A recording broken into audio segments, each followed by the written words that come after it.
Good evening, ladies and gentlemen. Welcome to this rather impromptu stream. It's not fake accents tonight, but even so, I am joined by guests.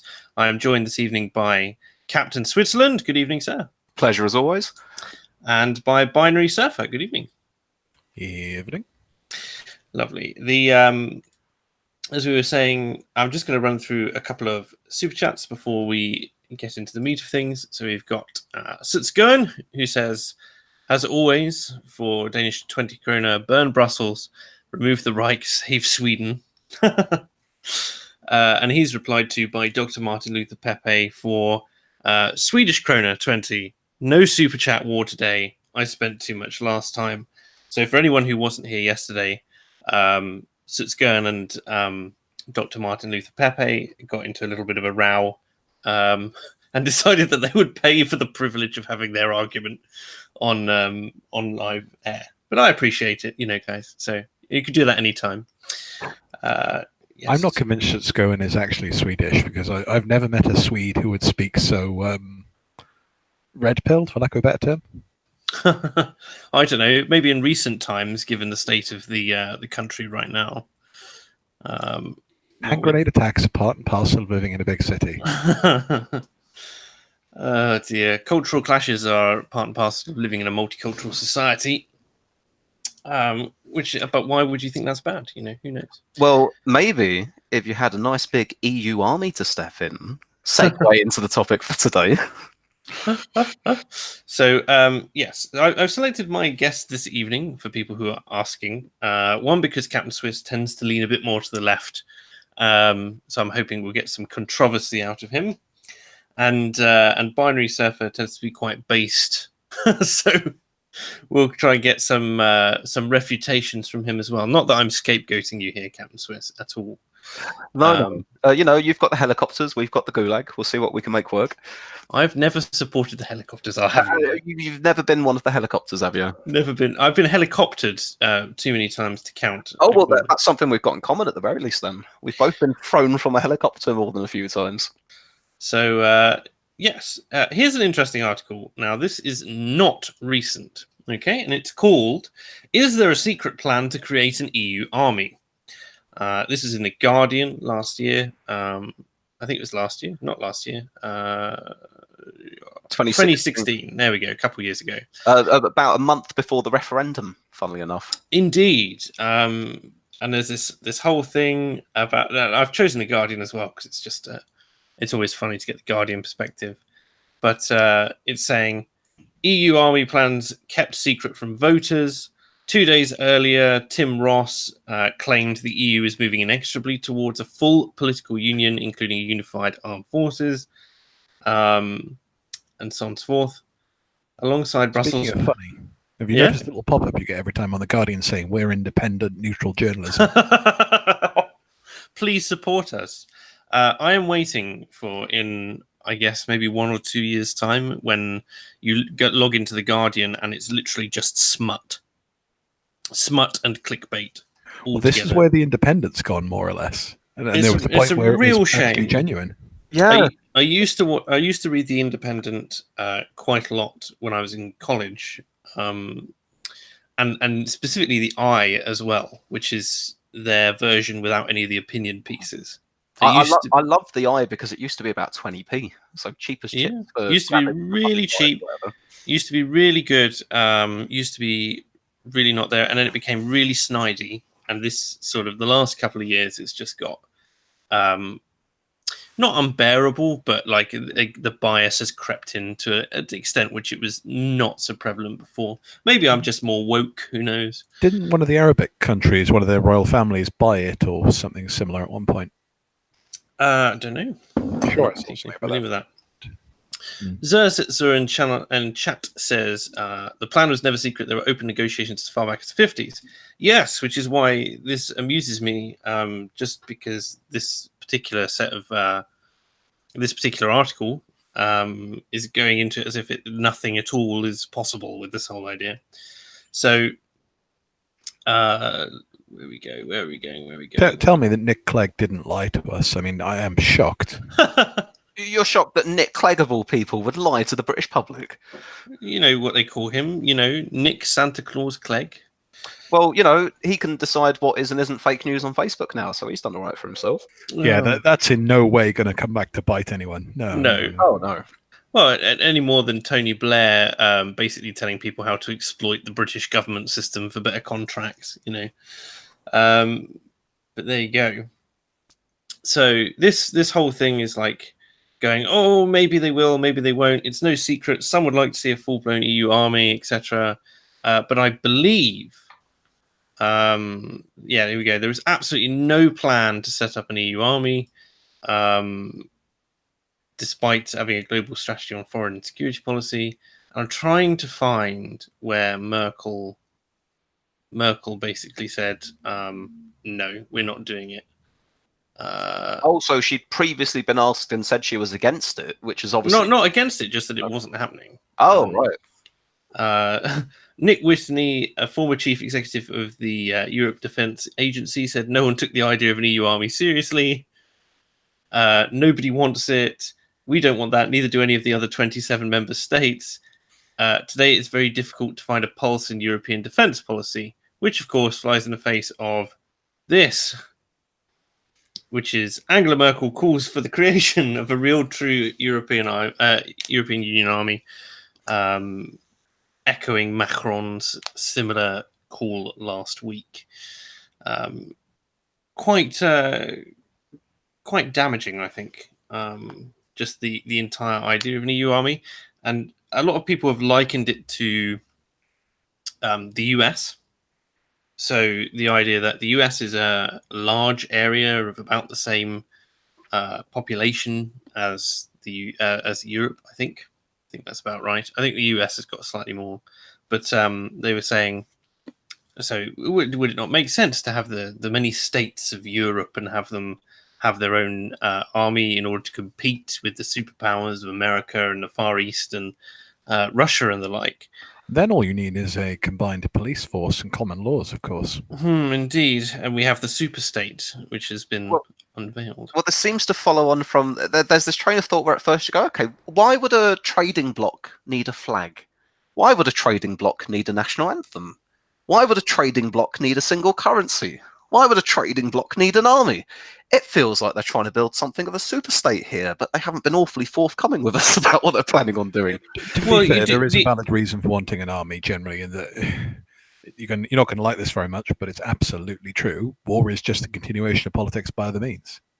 Yes, there is no real separation in the eyes of power. They view the two as just two different options. War is the final arm of, or the left arm of, politics when negotiation breaks down or when you're unwilling to engage.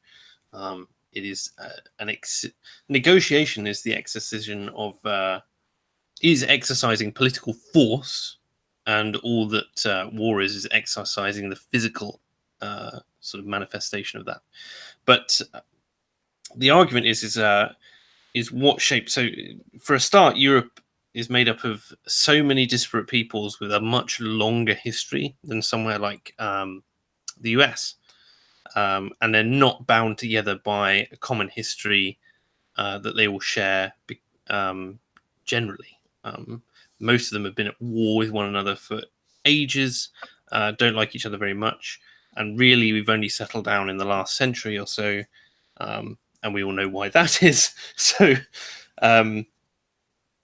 including things like the creation of Belgium, which of course was never a state before, and which is going fucking horribly wrong at the moment. If you look at what's going on in their politics, I have family who live there. Indeed, it's problematic. What's happening with the Belgians? I'm not awfully read up on that at the moment. Do you want to take this, Binary? Yeah, well, do you want to touch upon the fragmentation of their politics? Do you want to touch upon the massive problem they have with integration? The daily hand grenade attacks, the segregated communities. Which part of that would you like to go for? Are they having issues with all the migrants? Yes, and it's basically creating a polarization in their politics. That's not to mention the polarization which didn't already exist between North and South. The fact that all of their independent all of their provinces operate independently. They have their own little economies, for instance, and so you get things like citizens deliberately crossing county lines, suspend money in certain counties to prevent them going bankrupt, and stuff like that. So that, on top of immigration issues, seems to be a common thread recently. Yeah, it's the way I had someone describe to me was, imagine if California in the US was every single state in the US, and you've got Belgium. Jellyfish says, we do have a common history. Our common history is trying to kill one another. Sounds like a great basis on which to base a supranational entity. Yeah, indeed. And the fact of the matter is that if we disagree an awful lot, as is proven by any interaction that we have with them already, and if the EU were to have an army, it would be beholden only to the EU. And one of the big differences between the EU and something like the US government system is that the EU can't be held to account because of the way it operates at the moment, and because MEPs are effectively mindless drones who nod or say yay or nay to legislation as and when it comes up to them. So not that they can influence policy anyway, they can just sort of say no 3 times. That's about it. It certainly doesn't sit right, does it? The idea of an undemocratic institution, or a less than ideally democratic institution overseeing such a large armed forces. No, in particular. There was a lot of talk about this when I was in the military. And people just seem to be like, it sort of seems to make sense with the, you need something which is going to rival the other superpowers, and you need to have something which is going to back up any kind of political claim that you make on an action that you take. However, concept. Yeah. However, I was going to say, however, we are not of one unified vision by any means, and the idea that someone in Brussels could say we're going to war, and then the UK gets dragged along, or even friendly other nations. I doubt very much that Hungary is wanting to go to war with the same people that, say, France is in this day and age, certainly. But even if they solve that problem, let's pretend they somehow solve the problem of not drawing it from the national militaries, but creating their own fresh brigades, training structure, blah, blah, blah, blah, blah. Let's pretend they solve that. Now you have the problem that every person in there will be drawn from one of the member state countries and will ultimately have loyalty to their own base country and government, whether that's the UK, France, Belgium, whatever it might be. Mm-hmm. So now let's pretend, this is where it gets really fun, the EU wants to go to war with somebody, the government doesn't. So the government bans that citizen from travelling or leaving the country. Or the government decides that, actually, we're not going to permit you, we're going to, I don't know, either restrict your travel rights, we just said, or doing something like, if you are fighting in a war zone that it doesn't consider legal or just, does it try you upon your return? All that kind of thing. All the lovely fun and games like that.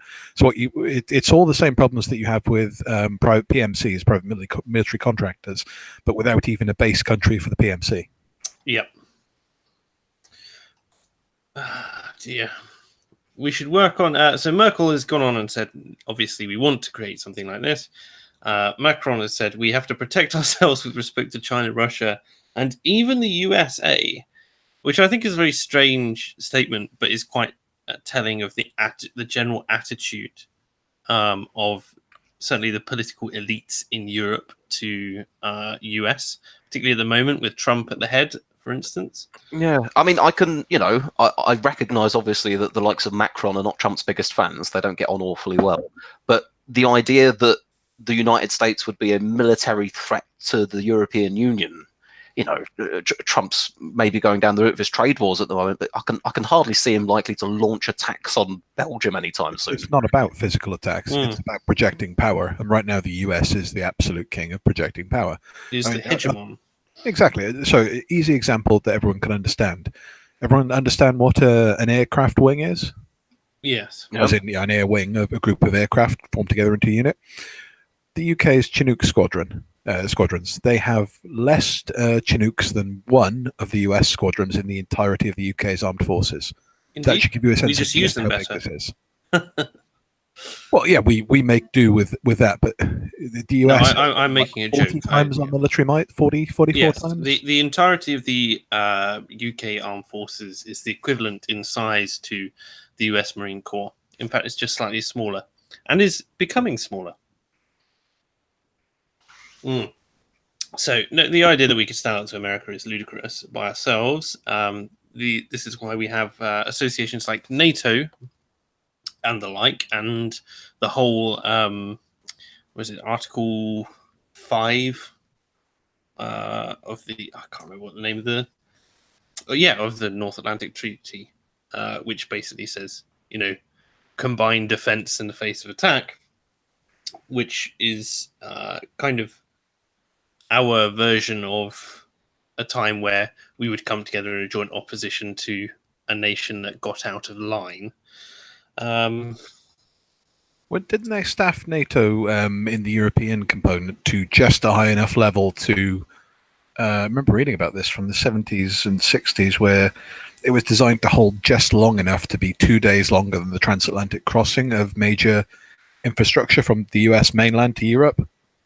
Okay. Against the Russians, they literally built a couple of days window into this transit time, so it was never meant to stop it on its own. It's meant until the US could dump its forces en masse across the Atlantic. I don't know. I haven't researched that in great depth, but I do know that, for instance, NATO struggles because of the way it's funded.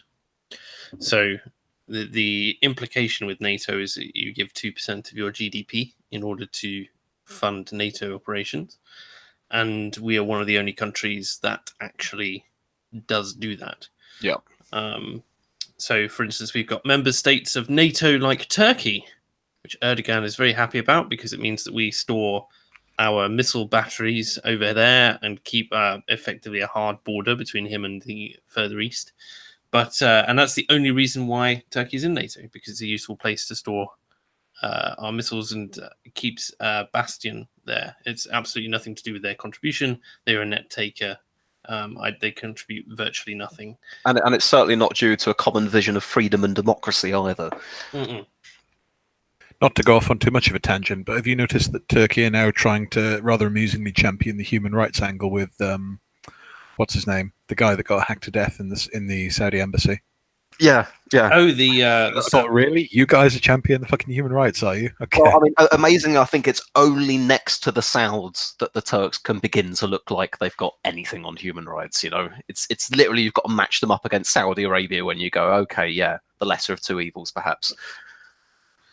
It's, like, a lot of Western Turkey is really quite secularized, but yeah, I tend to agree with a lot of policy which comes out of Turkey is not exactly what we would consider to be particularly sane in this day and age. No, not arresting teachers and journalists and the like en masse. No, the whole Saudi embassy thing, and I can't pronounce the guy's name, but the journalist who was hacked up and put in a barrel. Like, there was this horrible things like they were saying stuff like the murderers had put music on really loud so that they couldn't hear him screaming as they dismembered him, basically. And you just go, okay, and this is happening in an embassy, right? The one place where you're supposed to be safe in another nation. So a bit dodgy, that.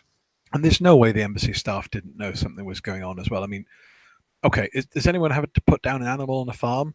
That's fucking hard enough, let alone a human being that can scream, shout, and fight back ably.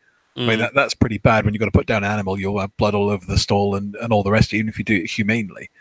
I mean, Jesus.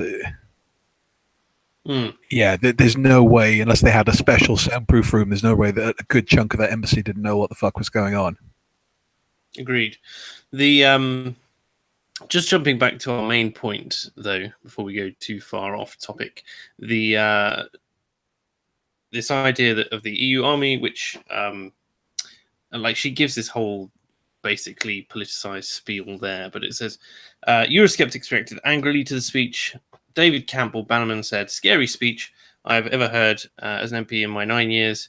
Urkel is an out-and-out European federalist, and we should not be pandering to her as if she's on our side. She's on the side of the superstate." And I mean, what else do you expect, given that she works in and helps fund a building with us with the United Earth statue in the middle of it. Like that's the EU Parliament right there. And it's like a number of proposals have been put on tail for how EU nations could cooperate more closely on defence. The Commission says closer defence cooperation is not about creating an EU army. So she's clearly running into some problems. Like, I want to counterbalance this idea that we're going. She's saying create an EU army with the fact that Merkel is not necessarily the EU, as much as she has massive influence. So there's pushback, but like, how long do you see them holding out? Like, this is going to get raised over and over and over again, and how many times is it going to get shot down? It only needs to get through once, before they start to mobilize. Yeah, you need to win every time. They need to win once. There's a difference there. Yeah.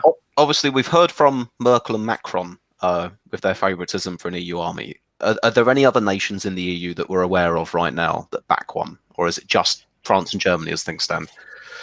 Well, it's not even if it's just France and Germany, because I don't think France and Germany are particularly in favour of this overall, but the political elites in those nations are. So France has always been a really vocal supporter of this idea. Merkel coming along is somewhat new, but unsurprising. But I mean, I don't see Italy doing anything like supporting this. I definitely don't see Hungary or Poland or Greece supporting this in any way, shape, or form.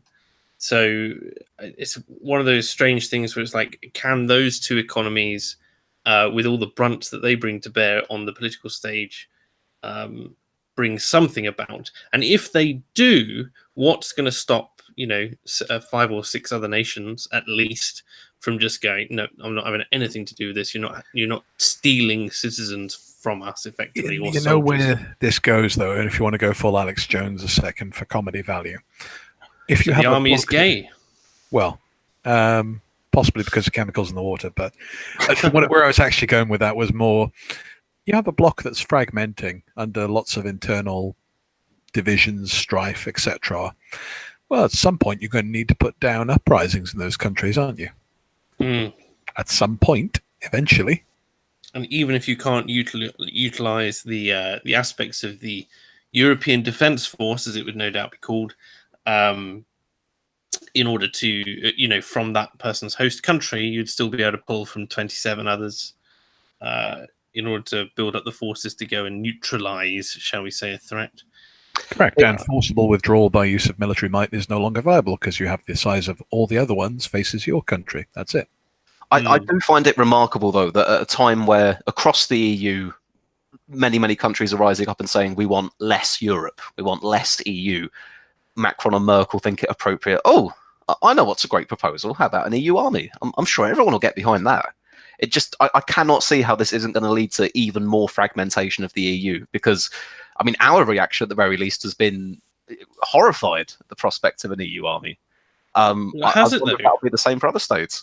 We haven't really seen any kind of pushback from our government. Oh, sorry. When I said our reaction, I meant just us in the stream, not the country at large per se. Okay, fair enough. I mean, yeah, but again, if I think back to even my time in the military, most people think about it and then they go, "Oh yeah, we're pretty much." Like, again, a lot of people in the military, particularly the new people who come in, are quite Europhile. And then they get a bit more jaded over time.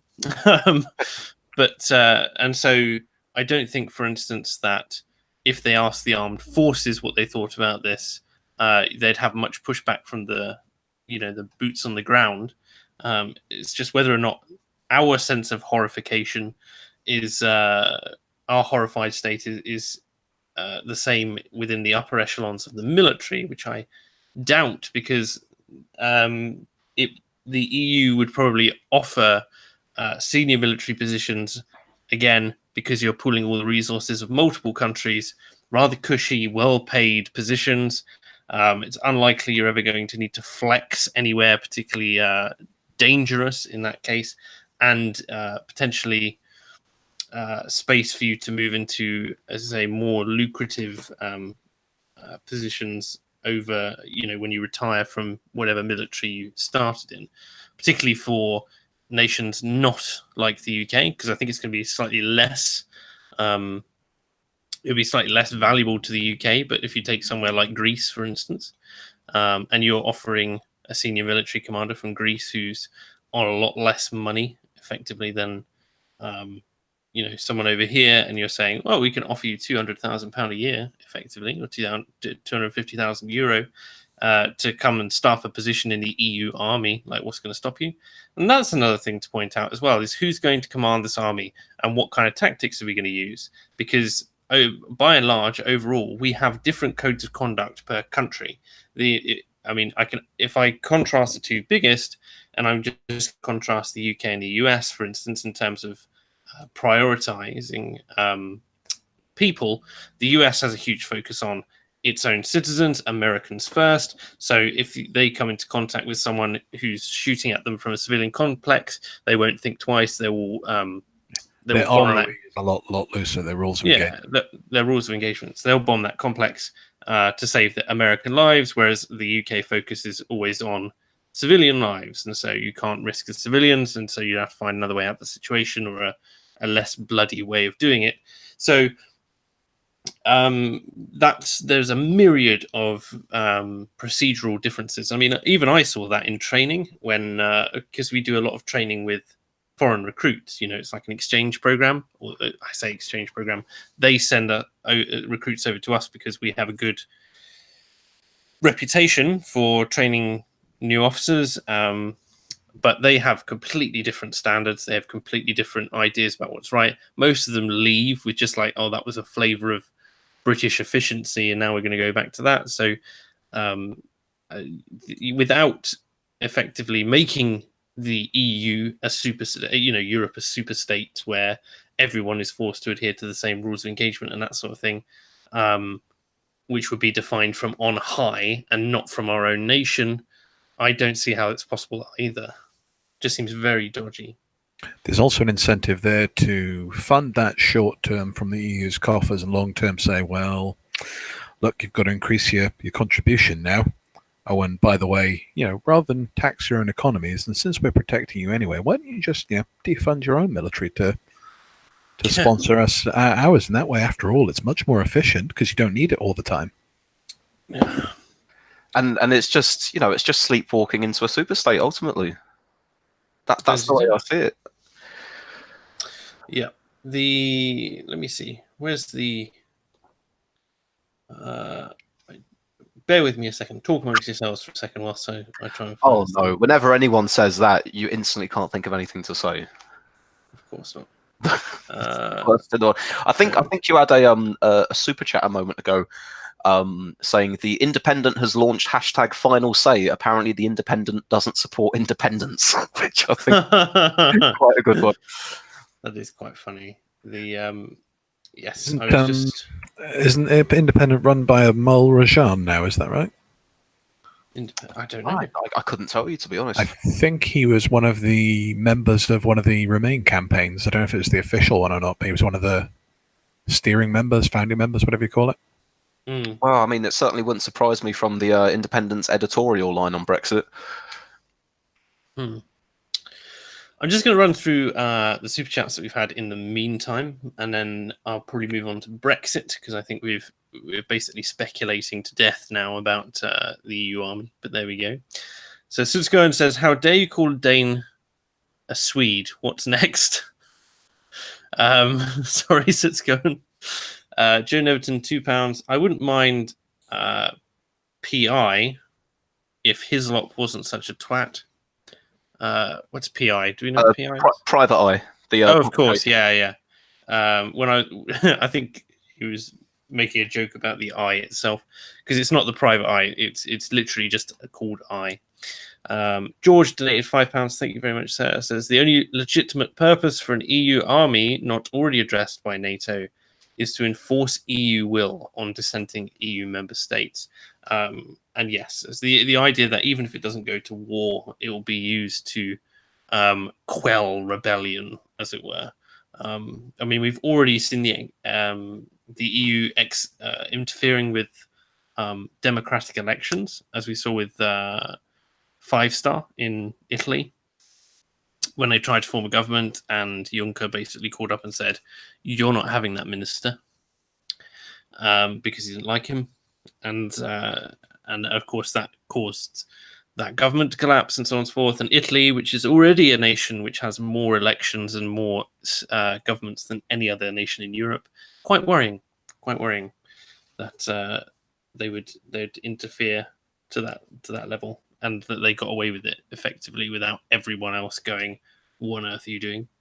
Isn't it true that Juncker turns up drunk as well to many engagements? I've seen him stumbling around from time to time. What, down your local? Oh, no, not quite. But no, you see it though when they're doing the press conferences and they've all got to line up, and I've often seen a couple of people having to shepherd him over somewhere because he risks. To be fair, at his age, it could be medical, but all the rumours. If it was just Farage saying that, I could believe that it was just bollocks and he had a medical condition, maybe. But even some of his own supporters have said he's basically a drunk. On a quick tangent, who do you think would win a drinking contest, Juncker or Farage? Farage every time. Depends. Is it like blackout drunk or really try and drink each other? Who's going to under the table? Yeah, I'd actually bet on Juncker, because a man who drinks that heavily every day. I mean, I suppose it depends on what they're drinking. If it's straight lager, I go Farage, and if it's copious amounts of red wine, then I go Juncker. Right, so we have the Brexit deal showdown. This says an hour ago. It was this morning. So Theresa May's facing a crunch cabinet meeting later. She tries to win colleague support for a draft Brexit agreement between the UK and the EU. So senior ministers have been at it since 2:00 this afternoon, amid calls to reject the deal from both senior Brexiteers and even Remain supporters. So people are not happy, funnily enough, with what she's got to say, because even the Remainers recognise, I think, at this point that most people who wanted to remain still wanted to retain influence inside the EU. Do they, or are they just hoping for a second referendum?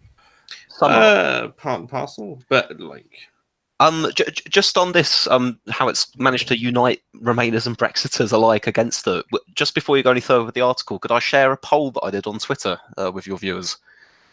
Yeah, sure. Because I put this to people on Twitter. Did you vote Remain or Leave? And do you think the proposed deal is a good deal or a bad deal? And these are the results we've had thus far. I ought to be screen sharing now. You should be able to see this. But pretty unequivocal there. 13% of those who responded think it's a good deal, and 87% of those who've responded think it's a bad deal. And that's just a bad deal amongst both Remainers and Leavers alike there. And this is why May is able to wave that nuclear option around of saying, "I'll call a general election and I'll stand." You better watch out. You back me or you'll get Corbyn. Watch out.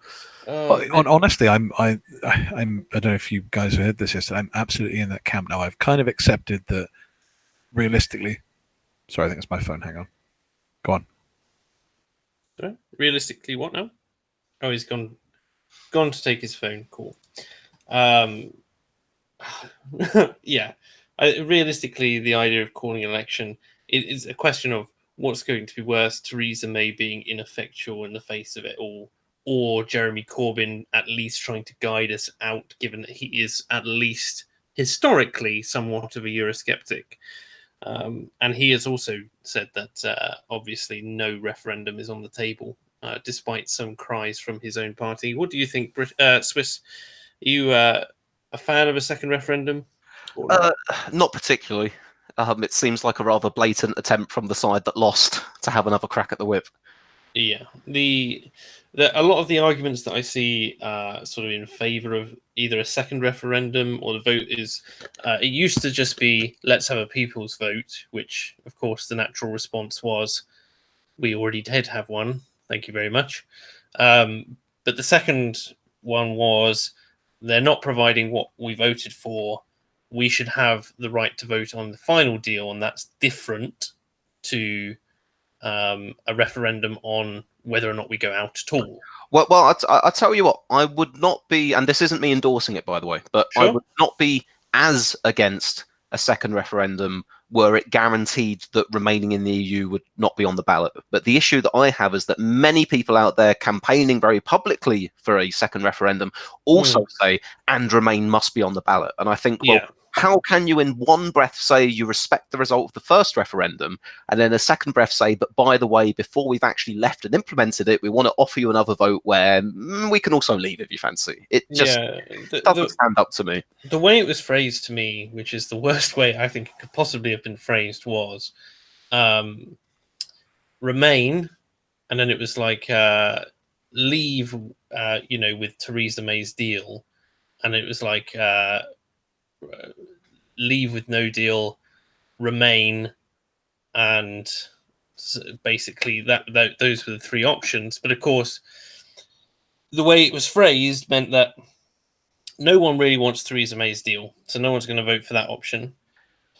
And then it was leave with no deal, and there was a huge number of leavers who were like, that leaving with no deal would be worse than leaving with a deal, but we don't like the deal that's currently being offered, and so it's preferable to Remain because at least then we keep our votes, etc.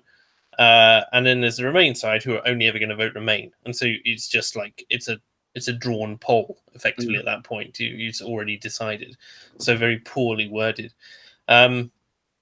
But as for Theresa May's, I can't remember what the final figure is for the divorce bill, but it's been finalised, hasn't it? It's like 29 billion or something that they want. But I don't hold me to that. I can't remember. It's that kind of ballpark, I think. Yeah. It's around there. The question is not what we're paying, but what we're getting for it. I mean, 100 billion would be perfectly reasonable if we got something that was fantastic for it, that gave us incredible advantages or whatever. It's. I think we're going to get bent over and taken dry, though, frankly. Yeah. Yeah. I'm incredibly pessimistic about the whole thing right now. I cannot see this panning out particularly well for Brexiteers, for that matter. I struggle. For anyone, you're going to be beholden to EU rules, which means that the US trade deal option doesn't become an option, because they were obviously offering us greater flexibility in our trading with them, provided that we were out from under the heel of Brussels. And then you've got obviously the issues with with deferring all of our economic policy, subsidies, and regulation to the EU, which is something which the government likes because it means it's not its problem anymore. And just the uncertainty of this government in being transparent to the public about what they would have instantiated in the event of a no deal. So one of the biggest problems that I have with this government is they're fighting for a deal. They should be playing for a no deal as well, which is fine. And in the event of a no deal, I mean, I just don't understand why they haven't seized the opportunity with both hands of the idea that you can create a general broad brush, even if it's broad brush legislation about the different ways that you would run things. I mean, there should be enough economists that are jumping at the opportunity to effectively test a free market under WTO rules, free market scenario in the UK. But to do that, they have to embrace the approach of, okay, we're going to craft something new and different. And what they're trying to do is pick from the existing options. They're terrified. They need to. If you want to get a decent deal on something, you need to have the other person want you to be at that table. They fundamentally don't want to be at that table at this point. There needs to be something worse for them to want you to be at that table.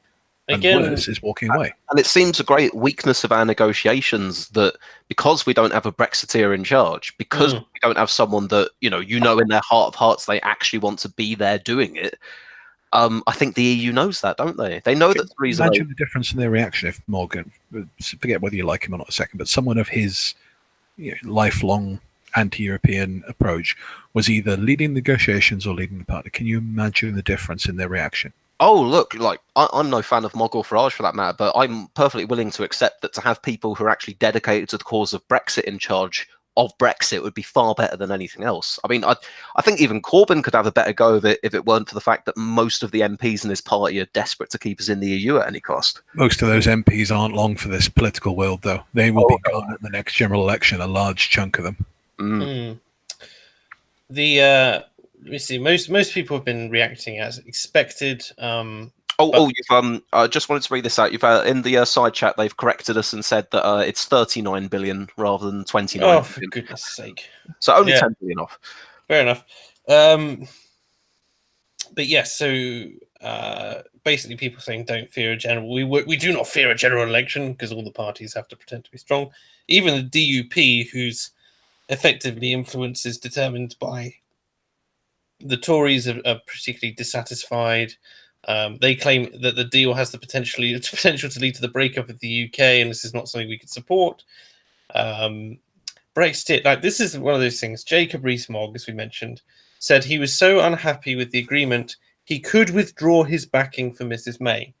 Now, it seems like quite an innocuous statement, but for Jacob Rees-Mogg, that's really battle lines being drawn. Yeah, because Jacob Rees-Mogg has always been, I support the Prime Minister if she's sticking with the, he's unequivocal Tory. He is absolutely committed to party before self. Isn't he the chair of the 1922 committee as well? So that would be the trumpet going up, so to speak. Yeah, like the ERG, European Research Group. Yeah. Sorry, ERG, yes, that's it. ERGS. And basically where Mogg goes, the ERG will follow. So if Mogg comes out with the knives out for May, then that's pretty much guaranteed. You've got, I don't know, 50, 60 Tory MPs who are likely to be after her as well. Yeah, it's just whether or not that's significant enough at this point. I mean, when it comes to voting, whether or not the UK public should have a vote, I don't think they should. In terms of the final deal, I think that it's the political parliamentary responsibility of parliamentarians to guide policy. I'm quite Peter Hitchens on that. And it's the UK public's job to hold those people to account through the way that they vote in the democratic process and through lobbying and, if necessary, through peaceful disruption, that sort of thing. So I'm not a fan of this idea that the general public gets effectively a second referendum. If we were to reach a real deadlock, because I mean, it appears at the moment that there's not really a majority in Parliament for any kind of Brexit, would you favour a general election over a people's vote? Say again? If we end up with a real deadlock where we just can't get anywhere with it, would you favour a general election over a people's vote to try and solve?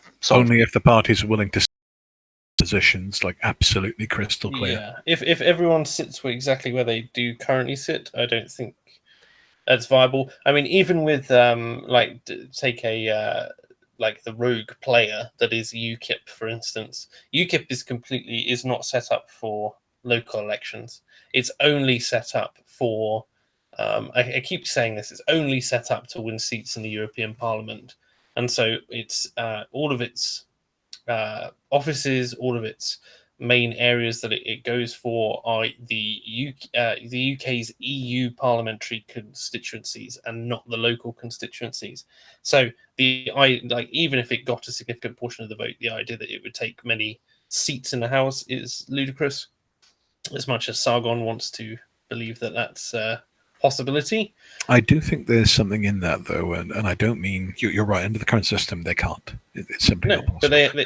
But look at what's happened with this referendum now. It's undermined the last vestiges of the old political order. I think it's provoked a question in a lot of people who didn't give a shit about this before have had conversations with me since saying, you know what, I think proportional representation might be a good idea. I think it's reopened that argument quite strongly.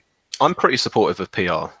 I'm supportive of PR, but I haven't seen much support or public opinion about it recently. There's good and bad to it. I mean, if you want to look at certain countries in Europe, you could probably pick a couple off the top of your head where they've got it, and they just end up in endless hung parliaments, effectively. Although, I mean, if you look at our politics for the last decade or so, we haven't exactly had strong majorities as of late, have we? And that's even under first past the post. Very true. Yes, and when you can't get strong majorities under first past the post, that starts to strengthen the argument further then. you messaging people in chat at the moment, Swiss? That's what you're doing. Just briefly, yeah. The talking about deadlogs. Yeah, we're heading, I think, for a hard Brexit. I think we're heading for a no deal Brexit, and then I think Corbyn will get in. Personally, I think it's relatively inevitable at this point because there's so much that he could do to swing this election around. That literally, the only way I can see it going is if Theresa May steps down, which she's made it very clear, certainly in the last year or so, that that's not what she wants to do, because she wants to act like Maggie Thatcher and be the Iron Woman, the Iron Lady, for some reason, to her own people, but not to our foreign overlords. And yet she's made out of a brittle plastic instead. Oh yeah, she's completely transparent when it comes to that side of things, and she's really doing not just herself a disservice, but her party and her people and the people. So, but the question is, if she hangs on with this idea that I will be the strong leader of the nation, she's going to fail even worse than before. And Corbyn will definitely get in, because most people who look for an alternative will only look towards the two-party system, and those who do look to UKIP will have what happened in what year was it, 2016, 2015, where it was like 7% or something of the vote went to UKIP, but they more than that. I think they got around 15% of the vote. Was it that high? I believe so. I don't think it was necessarily that high, but it was.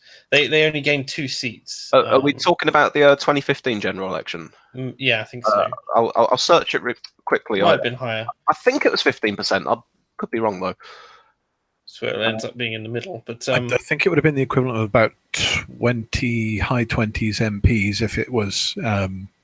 If they'd been distributed. Yeah. UKIP got 12.6% of the vote. Okay, so higher than I expected. People keep telling me that it's lower than that, and I was fairly sure it was about 11 or 12%. But yeah, so and people got disheartened, and I think in the immediate aftermath of that, UKIP was a failing party until Batten took over it. Even though they are doing much better on their PR than any of the other parties, I think at the moment they are still well behind the curve in terms of popular public support. So I think most people who look for transition will be the kinds of people who make posts like, all my life I've been a dedicated Tory supporter and I can't vote for you now, so I've switched to Labour. And I never thought I'd switch to Labour. The amount of those I've seen all over the place the last few weeks, but both for Labour and the Conservatives for that matter, either because Corbyn isn't opposing Brexit or because Theresa May isn't delivering Brexit, getting the same sort of lines. I'd say with UKIP at the moment, I think they're off of life support now, but I think they're still out in the wilderness somewhat. They're still struggling to gain any momentum, even with the disaster that is the Brexit negotiations right now. I do wonder whether we'll see a little bump though as a result of what's gone on in the last couple of days or not. I think the results of today's meeting will have a big impact. I think that it's hard for me to tell, right? Because I'm obviously connected to a lot of people I listen to, and a lot of the people which I have connections with are very pro UKIP. Some people I know who work for UKIP, so. They have they seem to think it's very positive going at the moment, but in terms of sort of the general wider public view, it's hard to tell in my estimation just yet. From what I've seen, it's really no different to before, unfortunately. I don't think they are perceived any differently to how they were 12 to 24 months ago. Yeah, they've ticked up by a few points in the polls, but aside from that, there hasn't been a great deal of difference. At the very least, you can say, well, under Gerald Batten, it's not quite the disaster it was with Henry Bolton. But then again, you've got figures like Tommy Robinson, who are incredibly divisive for the public, and if Batten's cozying up to him, then you people in the public going, oh, that UKIP, not so sure about the direction they're taking. Farage is not a fan of Robinson. I'll tell you something interesting. Me and my chums on the left, when we do our streams, it's actually become a reoccurring thing now that we're all saying we wish Nigel Farage would come back. We all wish Farage would come back and take over. You'd say that sort of a couple of years back. Oh yeah, good grief! It's just I mean, as chat's saying, Batten won't win an election. I don't think he's charismatic enough. As much as they call him the British Bulldog, it's like maybe he's got a little bit of a, brunt in the actual house, but not with the public, and that sort of thing. Some people saying Corbyn will say anything to get elected. So will May. Well, any politician. There's no difference, but that's why they're politicians. But the Tory party in particular has no principles, so it will say anything to get elected.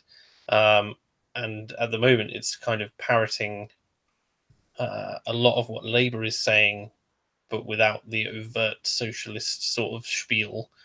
So Well, it's absolutely embraced identity politics now. Yeah, not to mention, as the Shadow Fling one says in chat, there's something to be considered is that the SNP are collapsing in popularity.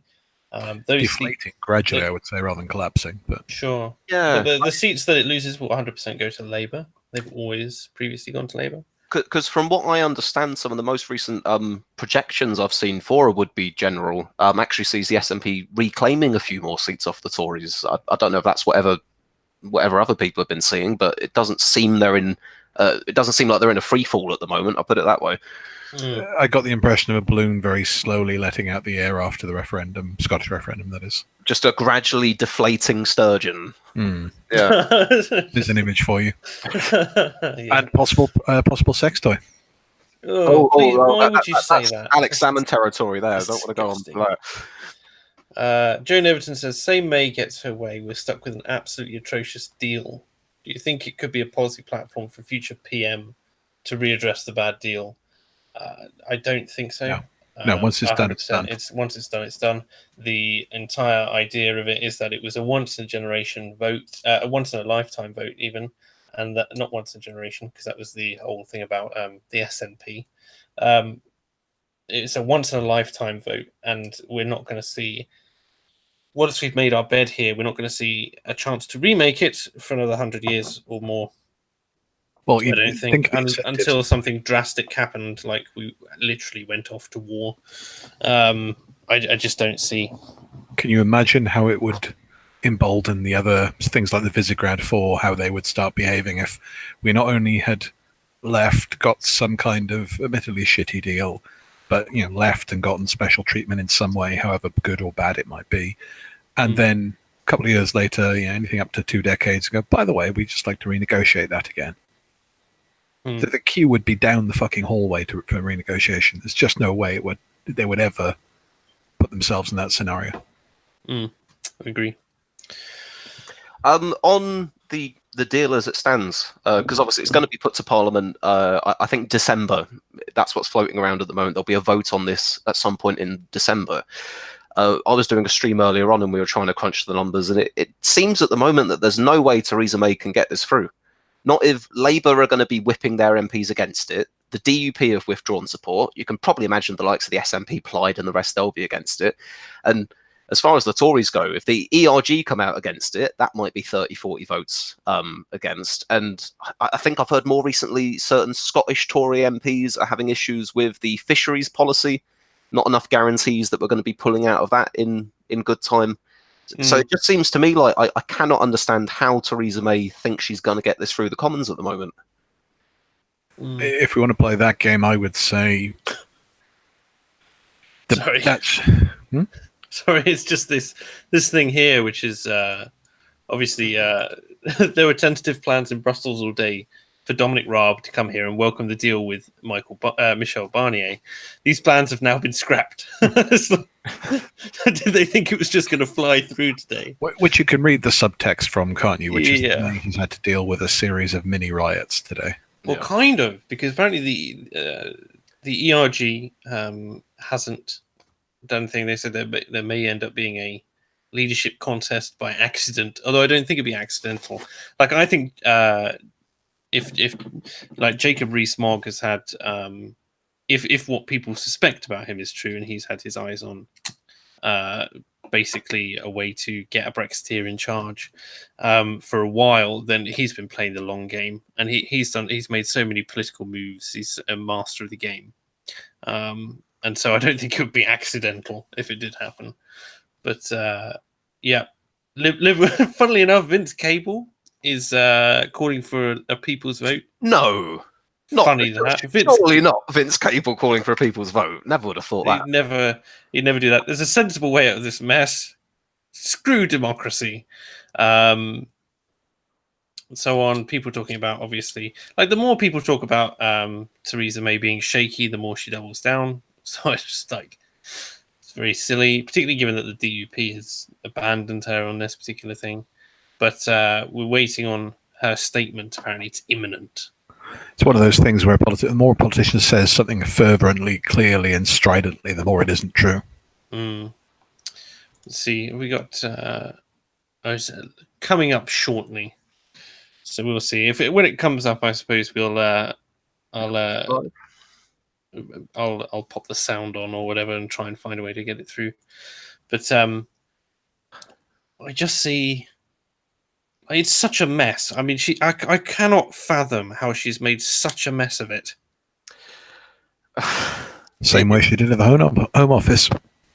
And with that general election she called, for that matter. Yeah, she lost the easiest election to win in all of British history. No, it's not quite like that, but really, Jeremy Corbyn was not difficult to beat in that instance. There's the door. When she comes out, I will. Look, we got a head. We've got hair. Is there? Is that Laura Koonsberg? Can't quite tell. Did you hear that May was enlisting the help of the Spice Girls to sell her Chequers vision recently? That apparently four of the Spice Girls, I can't remember which ones, they'd all got together and given some kind of a statement going, yeah, back the Prime Minister, get behind May, girl power. Oh yeah, I know. I know the names. It's aging feminist, has no talent, once attractive. It's all of them. And is Theresa May stable Spice? It was Strong Spice. Strong Spice or stable Spice? Corbyn would be Old Spice. Don't insult Old Spice, man. I mean, it's better than that. Terry Crews advertised Old Spice. No, I expect that she's going to come out and it's going to be a case of tomorrow we will reconvene. So we are delivering on the will of the British people. Yeah, even May can't be dumb enough to know that you don't come out and announce nothing after intensive negotiations. Have you seen? Was it The Thick of It? Oh, where he's got to make a policy announcement and they cancel it at the last minute. They cancel it at the last minute, and he turns up and they change it to, "You never come out when we're just doing the good fight. You always create a media storm about our failures. So here's us showing that we do good things." And then he's in the car on the way home, and they say, "Actually, the PM approved it. So you did make that statement this afternoon." It's like, but there were cameras there, and no one saw me make a statement. It's like, no, you did. You're going to tell the media you did, and that they misheard you. You can't let a little thing like what actually happened get in the way of announcing a policy. Basically. That door looks like something out of the Wreck movies. What are the Wreck movies? I have no idea. Maybe this is just... How's Wreck spelled? R-E-C. No idea. Maybe this is something unique to use that's going... But this is like waiting for Hillary's concession speech. Yeah, possibly. Calling for a people's vote is bollockless. If Vince thinks it should be canned... I like to think that somewhere behind that door, Theresa May is getting drunk and trying to beat up her husband. Why do you think the camera's shaking? Everyone's terrified of the monster. Oh, speaking of which, did you read that book by the ex-Secret Service agents? There were two of them wrote in the end 2 different books, basically saying she was a violent drunk. Saying Theresa May was a violent? No. Hillary Clinton. She was apparently is well described as a violent drunk in these books by 2 people who are actually on her detail. Is that when she came? Was she pissed when she came up with a policy of a no-fly zone over Syria? Was that? Oh, I think that was just general stupidity. But to be fair, if you had a husband that you knew was fucking every intern in the White House, pretty much, wouldn't you be getting a bit drunk? And putting on that stupid plastic smile that she has, and earning her name Hillary Clinton. I don't know if you've covered this already in recent days, but the rumours of her running again in 2020 just left me gobsmacked. I could not believe it. Yeah, it's leaked from an ex-aide, so it's not official yet. Yeah. But yeah, we talked about this on last week, and it was just like I just can't. On one of Academic Agent streams, actually, we did a catch-up stream on Sunday, and it was just like, what madness is this? Like, how on earth does she think that she has any chance of getting anywhere near? And according to Based Liz, who most of you will know, she reckons she'll run again, but she won't make the primaries. So she won't do that. This camera seems to really love zooming in and out on this door. I do have sound now, apparently. Oh, can we hear the door? I mean, not really. It's just the media going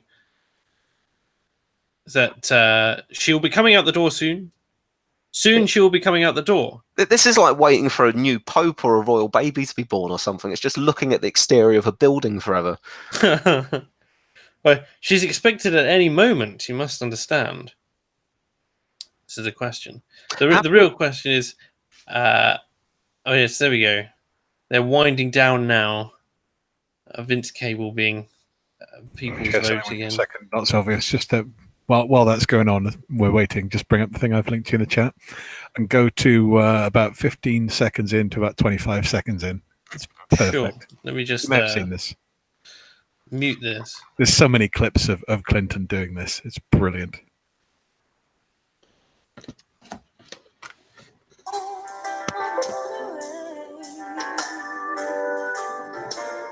I used to feel so uninspired. That one at 15 seconds, his expression is brilliant.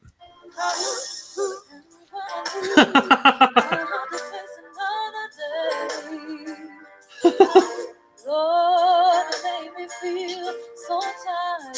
I never told anybody to lie, not a single time. There's another brilliant one of him doing it at Trump's inauguration to Ivanka Trump, and Hillary's just watching him and glaring daggers at him throughout. Let's see if I can find it a minute while we're waiting. Yeah, thanks for getting my stream completely demonetized and copyright struck worldwide. You know.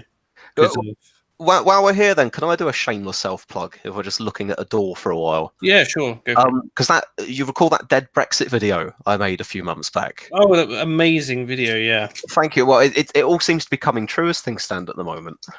So, people who don't know, Swiss made a really good video called Dead Brexit, which is a mock-up of the was it Dead Island 2 trailer? Yeah, the Dead Island 2 trailer, that's it. And, of a character running down the street and all sorts of pandemonium going on, and it's really well done. So if you have the opportunity sort of now or post stream, go check that out. But there we go. Awesome. We'll see the T-Razor virus. Oh, awful. I'm known for my awful puns. I apologise. Oh, I think it was you in chat. Oh, goodness. That was me. So, well, Liberal Zardos had said to me, Captain Switzerland, do you reckon, speaking about the door, do you reckon it will creak like the Resident Evil door? Oh, yes. So and as it opens, the camera will zoom forward, smack Theresa May in the face, and then come back again and go, oh, sorry, just, wrong scene or whatever. Oh, dear. If Theresa May is, in fact, a Resident Evil character, that explains a lot of her rather weird movements. At one point, she was made into a Jill sandwich.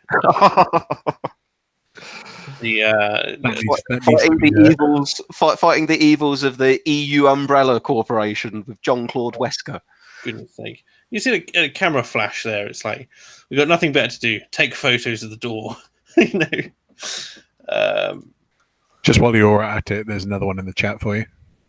Lovely, thank you. I'm just looking at our chat, though. It says, Rec is a Spanish horror trilogy. Okay.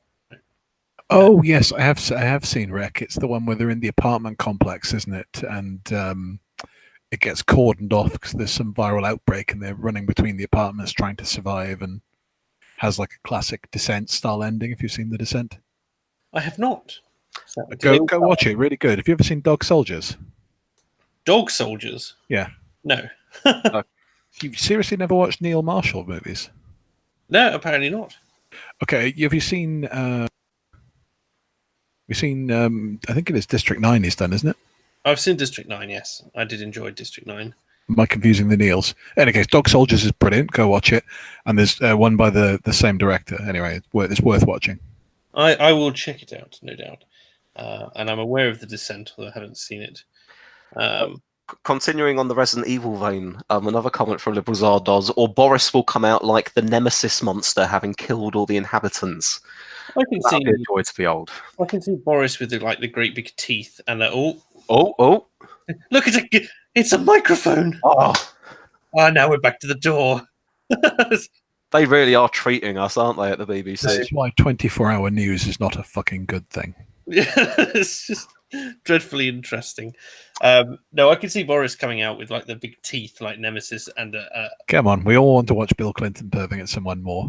a Gatling gun for an arm, you know. All right, well, let's check out your second option, and then maybe we'll go on to Dead Brexit. So, let's have a look. Again, you may want to have it on mute because the sound is not particularly good. Enters the What are audience. you looking out for? Wait, you'll know when you see it. Bill Clinton and his expression, and then Hillary Clinton's expression. Okay. And somebody gets caught staring at her, ogling her, hat tip gateway pundit. Bill Clinton gets caught ogling Melania Trump, and Hillary catches Bill staring at Melania. Watch, here's Hillary in the bottom. Bill is staring off camera across where Melania is, checking her out. Everybody's looking forward except Bill. Hillary looks at Bill, stares at Bill, waiting for Bill to realize she's caught him, and then she just looks away, like, okay, I'm busted. All right, take another look. Here she is. Same thing.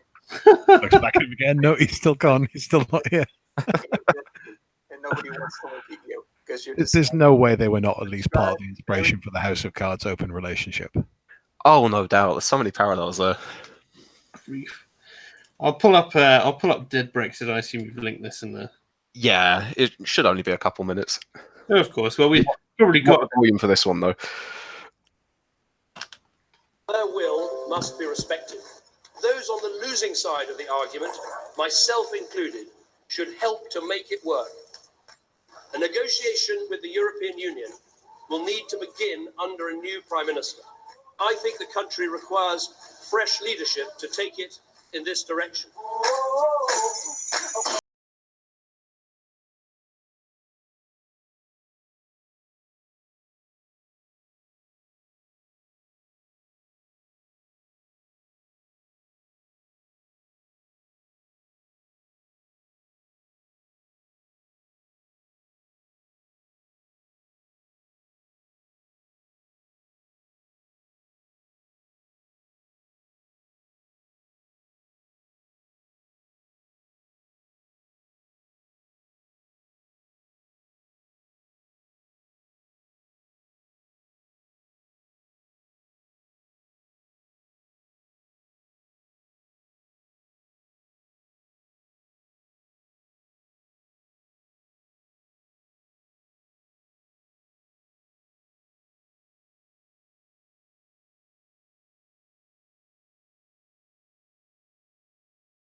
And there we go.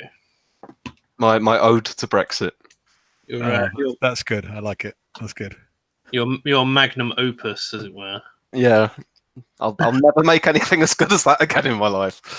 How long did that take to edit? Out of curiosity. Oh God, I think I autistically spent about 2.5 days on it, just doing nothing else apart from editing. I was going to say there must have been good 2,000 frames in that. Oh yeah. It's good, but the door. I need to see this door. Yeah. Nice video, but back to the door, please. Oh yes. Apparently she's going. The door is moving. The door is back. Offensive things in super chat. I heard typing that was something. Oh right, there's a spell apparently. There you go. Show us the door. The door speaketh to our most innermost autism. Let me see. Do I keep closing the super chat window? I don't know. Do I risk leaving to nip to the loo and get a drink, or will Theresa May come out the moment I go? I think you should, just because it will make her come out in the same way that if you're in a restaurant, the minute you go to the toilet, your food arrives. Good point. For the benefit of everyone, I'm going to piss off and miss Theresa May arriving. So I'll see you in a moment. It's just a lot. You can hear a lot of reporters at the moment saying, "Oh, there's a lot of hype and a lot of controversy here." There's just nothing going on. What's the betting she'll resign? Oh, can you imagine? Can you imagine if she just came out and went, "I'm out"?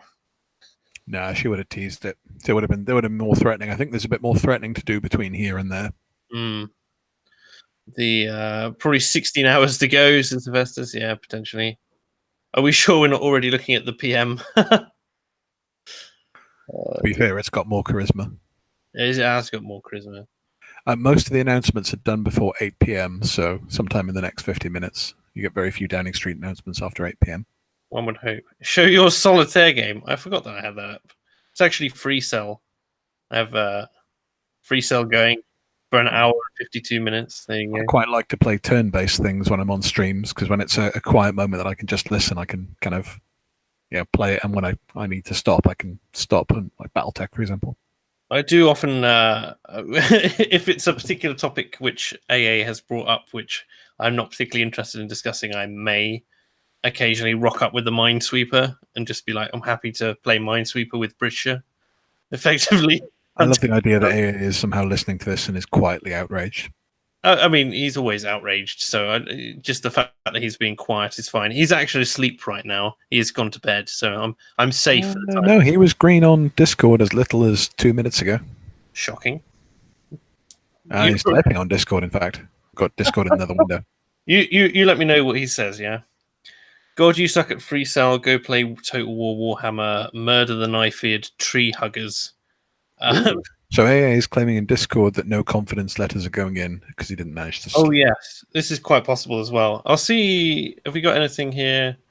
Just 5-hour cabinet meeting ends. Okay, I have never had a 5-hour meeting in a business place. I know it's different in politics, but in a business place that wasn't basically a 5-hour punching match. I did have the longest I had when I was running Liberalist UK was like 2 or 3 hours, and that was usually when I was browbeating them about. Yeah, exactly. How many positive 3-hour meetings have you had, let alone 5-hour ones? Not many, I would suggest. Not many. But then this was never going to be positive, was it, really? I mean, to be honest. It's just like someone should go up and press the bell and have it say it goes ding dong. And so on and so forth. The deal makes her position utterly untenable. I just don't see her resigning, though. I can see a leadership challenge potentially coming out, but I don't see. Apparently, that's what Reuters are now saying. Reuters, you know what I mean. Let me see what I can hear. I would think these guys outside will probably know less than. That they've won some other concessions as well, but we will see when this document is published. We had expected it to be published tonight. It may not come tonight, so we again will face hours of not quite knowing exactly where the deal lies. But challenge is getting it through cabinet. We'll see how much this challenge is after the Prime Minister comes out and after the cabinet leaves. But then that's just the start of the challenges. Also has to, of course, get this through Parliament. Well, that is the point, Faisal. I'm give your take on that. If she's had to... Well, that was informative. Not. Yeah, well, these reporters outside will actually know less than the actual websites and Twitter at this point because they're busy stood staring at the door. Yes, and basically getting information about 30 seconds after everything else. I mean, all they know is that the meeting's ended, theoretically. Well, yeah, and they know that the majority of the MPs are going to come out, the cabinet members are going to come out through that door, so at the very least they're going to try and stand and shout at things at them. Let's see if there's anything on Twitter apart from Swiss being Swiss. Let's see.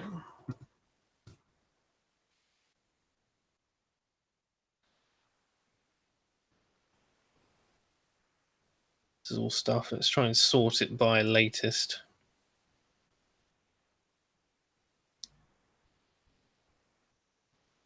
Have you seen the thing on Twitter, which while we're waiting, that quite a few prominent figures are losing massive amounts of subscribers? Really? Why is that? So I follow Dean Cain, among other people, and Dean Cain reckoned he'd lost 250,000 in less than a week. 250,000 subs? Yeah. Good grief. How many does he have overall? He's down to about 300,000 now. He'd lost basically almost half his sub count.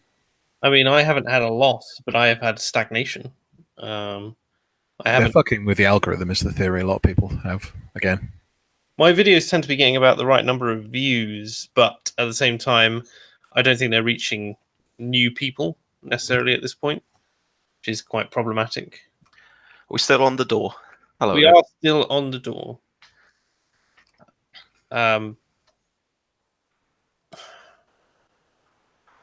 So yeah, just that the reporters are saying she has to come out, she has to sell the deal. The ministers are basically telling her, no, you haven't sold it to us well, so you need to sell it to the public now. And that's that. But other than that, the report... That's a trap, though. I mean, that's an absolute trap. So if you were to say, basically, we're not buying it, but see if you can sell it to the public, that's a win-win scenario for you as a cabinet member, because if she sells it and it goes down well, you can say, well, you know, I'm cynical, but I'll go along with it because the public want it. And if the public hate it, you can say, well, I never agreed with it in the first place. They win either way. See. Show Comment Man says, my content's mostly streams which tend to grow slowly. Yeah, but I try and release at least one edited video a week. And I'm comparing it to previous growth, like even compared to previous growth where I was gaining even as little as 3 to 5 subscribers a day, I was still gaining that, whereas I haven't gained a single I think I've gained 10 subscribers in the last 2 weeks, which is really slow for me. If it helps, I did go through a phase of quite enjoying doing this to you, which is you made the mistake of saying at one point you had a notification sound go off of academic agent saying something. I can't remember what it was. I don't have academic, like the Britisher. That was it.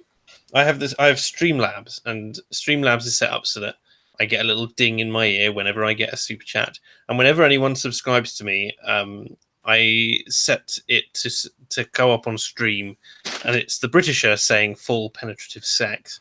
That was it. I remember that now because I made the decision to subscribe and unsubscribe and subscribe and unsubscribe several hundred times to you. I get people who do that, regularly on stream, to the point now where I've stopped using Streamlabs for that very reason, because I get the super chat window now and so on and so forth. But it's just like, okay. Not that I'm encouraging everyone in chat to do the same thing. Full penetrative sex in the British's dulcet tones. Like, what I'm most impressed by is that you got him to say that. Oh, well, he said that because we were talking about consent. And we were talking about, what appropriate levels of consent were. And he was just like, you should be able to do certain things when you're 16. When you're 16, you can have full penetrative sex. like that. He's very reticent to say it, but he did do that. Oh, dear. Oh, come on. Oh, someone's finally tweeted me some of this law that's apparently been made on your Discord server. Oh, we have the law. Should we look at? Yeah, it's you share it if you like. Let me just get off a private discussion and then go into this. But I'll be curious. There's one that appears to be me crying and holding in a photograph of Nigel Farage. I don't know about that. I don't know what this is meant to symbolise. That's some interesting ones over time. So we've got the Britisher is Tony Blair. Oh, scary. He absolutely hates. He hates. I think the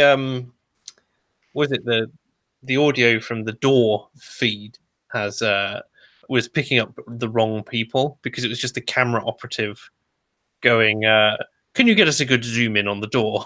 Sort of thing. Yeah, apparently the Britisher is Tony Blair, and he's worse than Ray. So there's that side of things. Oh, poor Britisher being compared to Blair. Um, the academic agent going to prison. There was this whole thing about Bantu shooting me for some reason as I go for money. And Britisher being there at the dawn of time, naturally. So, mix of things.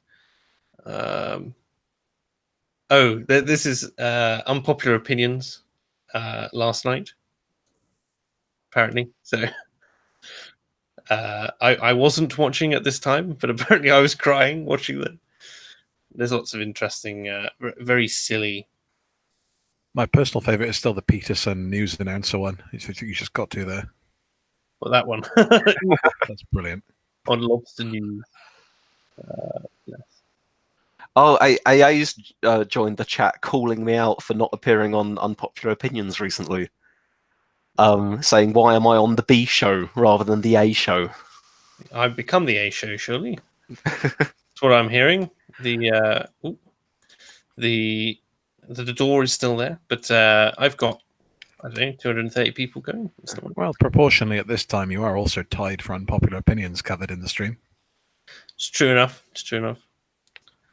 These politicians are a disgrace and have sold us out. I agree, Gabriel Swift. AA insulting the show, unsurprising. When are you going to stop ducking unpopular opinions? I suppose when you stop being so controversial, AA. As if this leftist still has a job. Well, I've even taken on more hours, so yeah, that's been a slight problem recently. I just haven't really had the time for YouTube as much. I'm on leave visiting family at the moment, and I happen to have an excellent setup at the family home. Oh, never mind. Here we go. Little do we know that the door he was referring to. But here we go.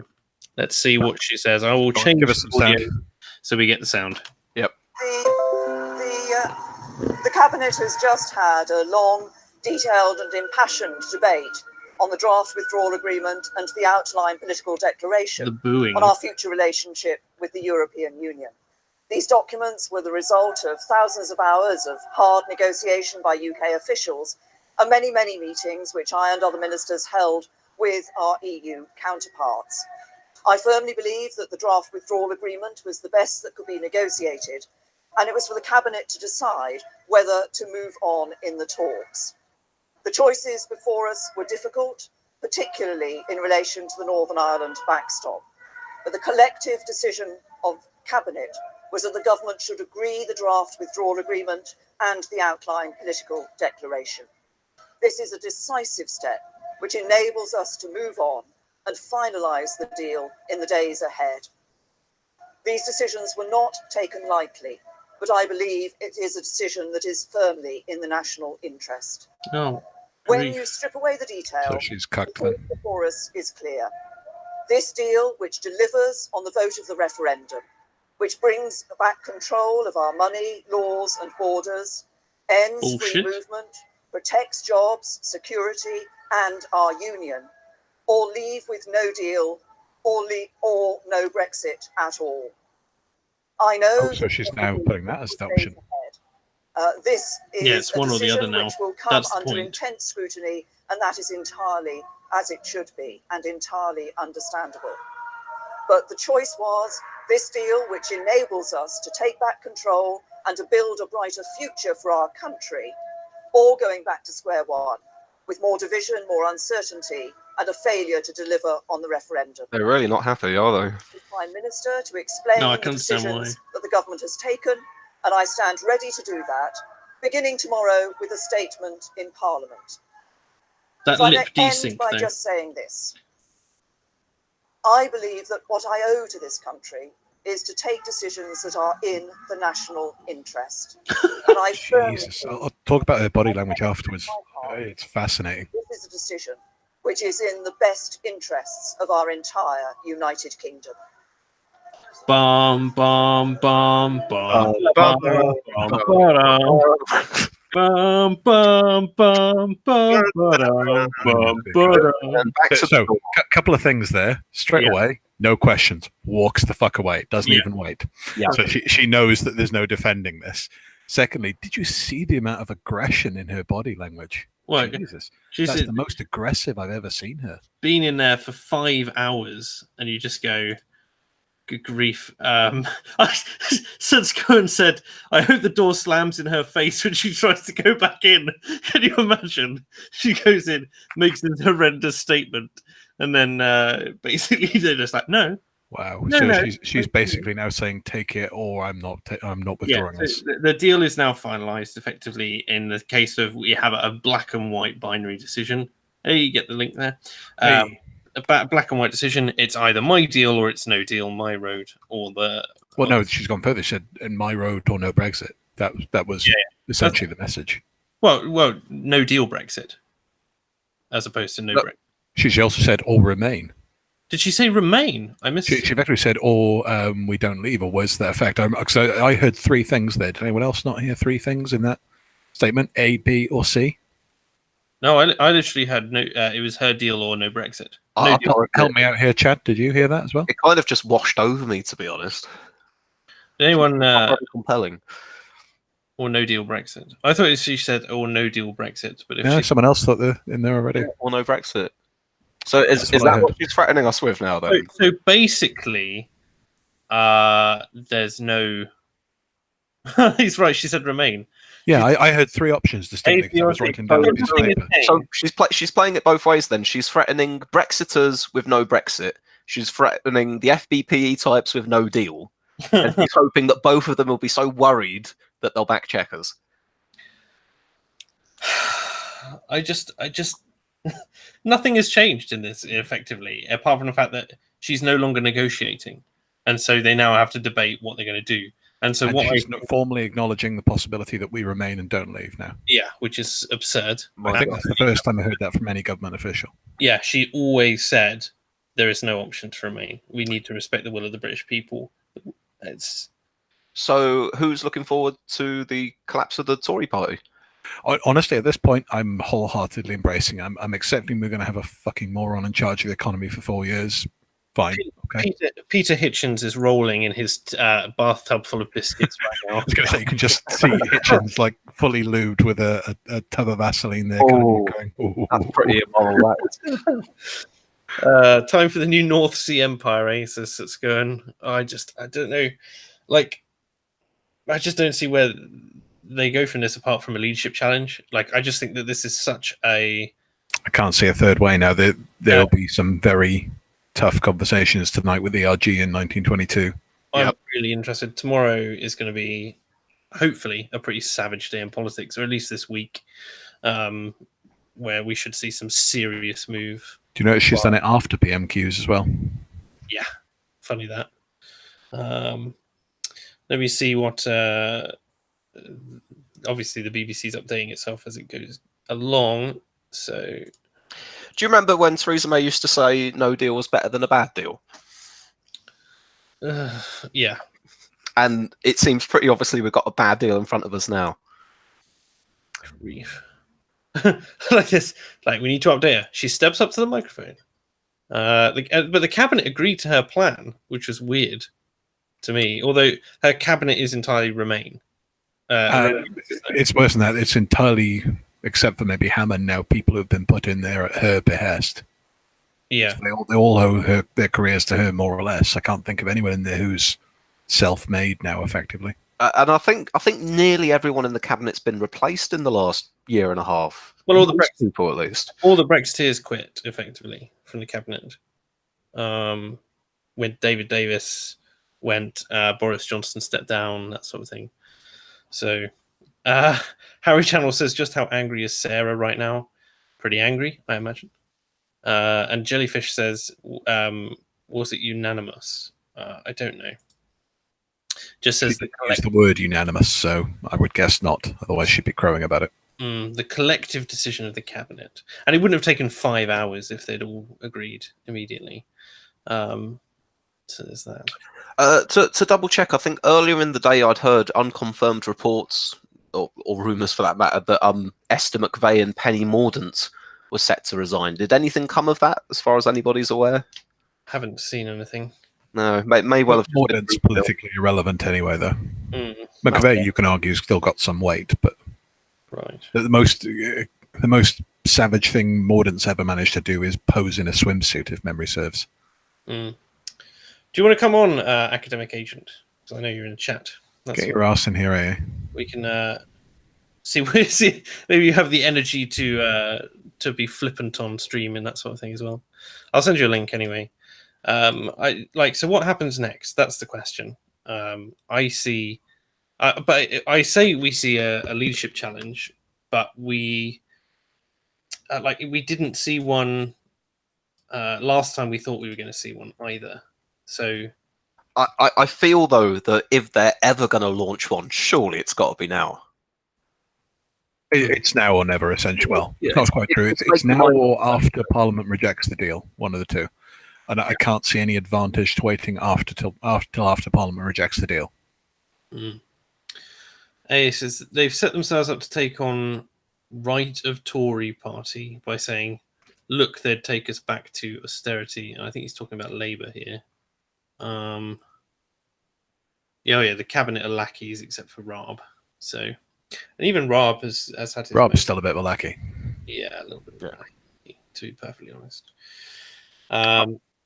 I mean, he's not in charge of anything meaningful in the Brexit process, is he? Because May's just doing it all above his head now. Mm-hmm. How do we counter this? How do the people counter this? Because it's really hard to see. We voted for something; they're not delivering on it properly. A second referendum isn't viable, and at the same time, push the nuclear button. That's why I'm actually. The more I hear this, the more. And bear in mind, I start from a position of fucking hating Corbyn.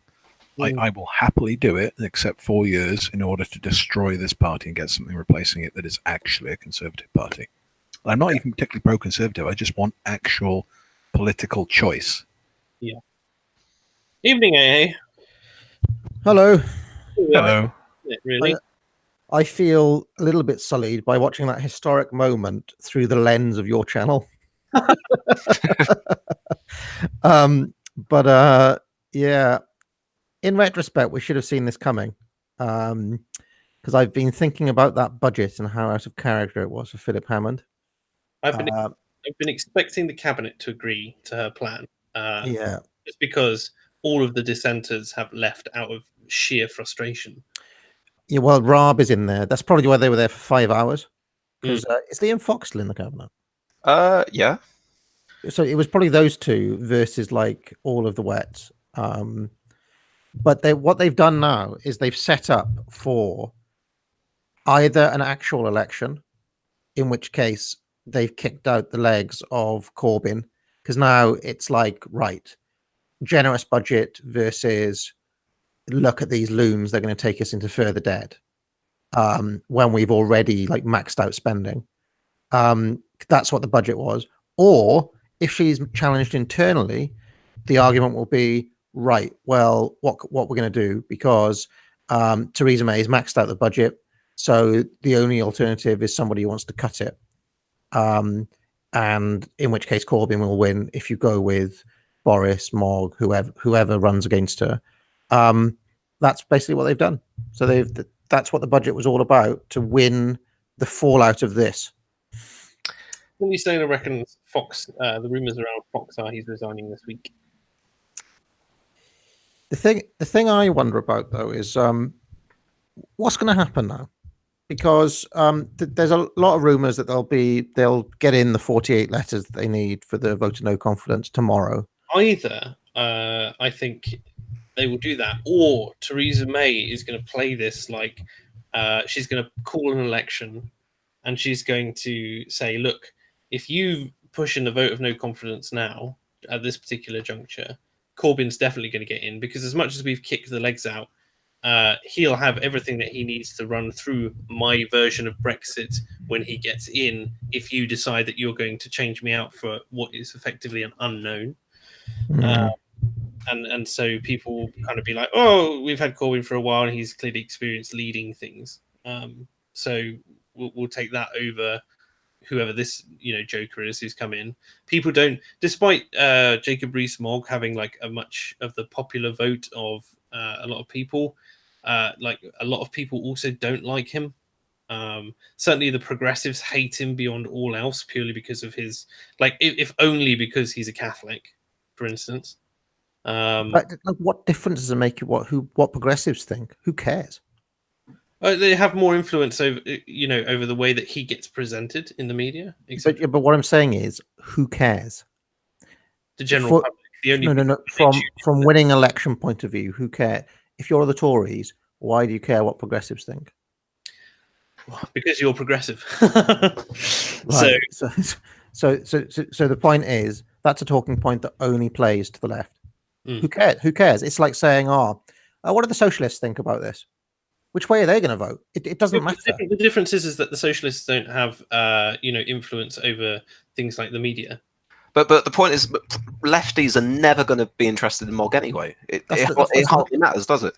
That's the whole point. So Theresa May's whole thing of, let's max out spending because that's going to make more people think, ooh, we're going to vote for. We really love spending, so we're going to vote for the Tories now instead of Labour. It's not going to happen, is it? No, it's a stupid strategy. No, it's like saying, I'm going to. It's like somebody saying, it's like the Democrats coming out and saying, we want to. I don't know how. Like, it's like saying, we want a little bit of immigration control, but not much. So vote for us instead of Trump. It's like you can't. It's very difficult to challenge someone on their home turf. If that makes any sense. And that's what Theresa May has consistently done. She's consistently said, we're not quite as hardcore as Corbyn, but we basically think he's directionally in the right idea. He's got the right idea. So let's play on his turf for a while. And who's persuaded by that? I don't know. Maybe I'm wrong.